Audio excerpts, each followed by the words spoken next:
This video is sponsored by Edmurls.com, where you can find answer of all your questions in simple and presentable way to grab maximum marks in your exams. Distinguish between strong and weak field ligands. As in the previous video, we have seen that in crystal field theory, metals and ligands are considered as positive and negative charges. And when negative ligands approach metal, there is repulsion between d electrons of metal and ligand.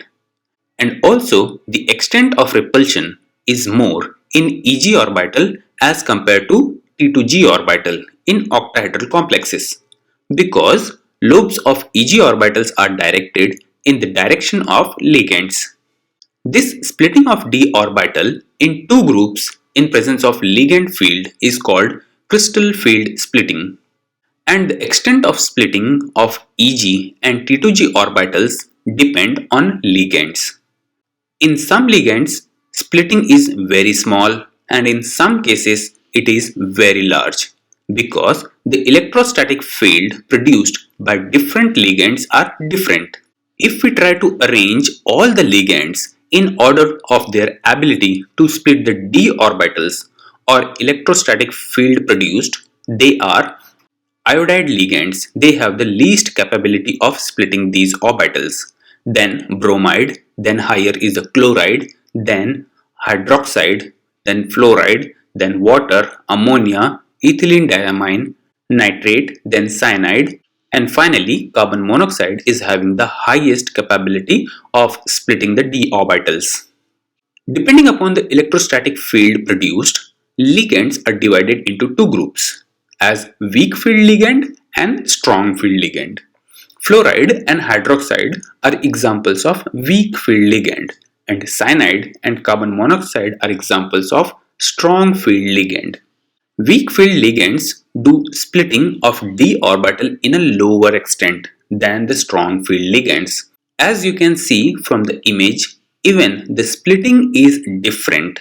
The energy gap is represented by 10 dq because it is just assumed or taken as arbitrarily as 10 dq. This means the 10 dq value in weak field is lesser than the 10 dq value in strong field. Now, if we have to fill the electrons in these orbitals, as in the case of weak field, the gap 10 dq is very low. All the orbitals are first occupied by single electrons. But in case of strong field, as the energy gap 10 dq is very large, only T2G orbitals are filled with single electrons, and then pairing takes place. In other words, it can be said that in weak field 10 dq is less than the pairing energy, so pairing will not take place. But in case of strong field, 10 dq is more than the pairing energy, and therefore pairing will take place. This explanation of pairing of electrons gives the answer to the question why some complexes are high spin and some are low spin. Valence bond theory failed to answer this question, but with the help of crystal field theory, it can be answered easily. As in case of weak field ligand, the 10 dq is less than the pairing energy. Electrons remain unpaired and the complex becomes high spin complex. But in case of strong field ligand, 10 dq is more than the pairing energy, and thus pairing of electrons occur, which gives rise to low spin complexes.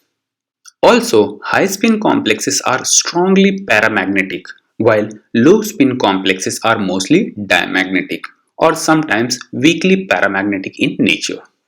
Now, let's try to summarize all. So, weak field ligands, strong field ligands. Ligands which produce weak field are known as weak field ligands.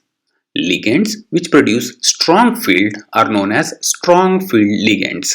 They cause splitting of d orbital to a smaller extent. They cause splitting of d orbital to a larger extent. In a weak field, 10 dq is very small. In a strong field, 10 dq is usually very large. As energy gap 10 dq is less, electron remains unpaired. As energy gap 10 dq is more, electrons generally pair up. As electrons remain unpaired, they give rise to high spin complexes. As electrons pair up, they give rise to low spin complexes. Complexes are mostly paramagnetic in nature. Complexes are mostly diamagnetic or weakly paramagnetic in nature. So that was all about the strong and weak field ligands. I hope you like this video. In the next video, we will learn about crystal field splitting energy. Please like, share and subscribe to my channel, and thank you.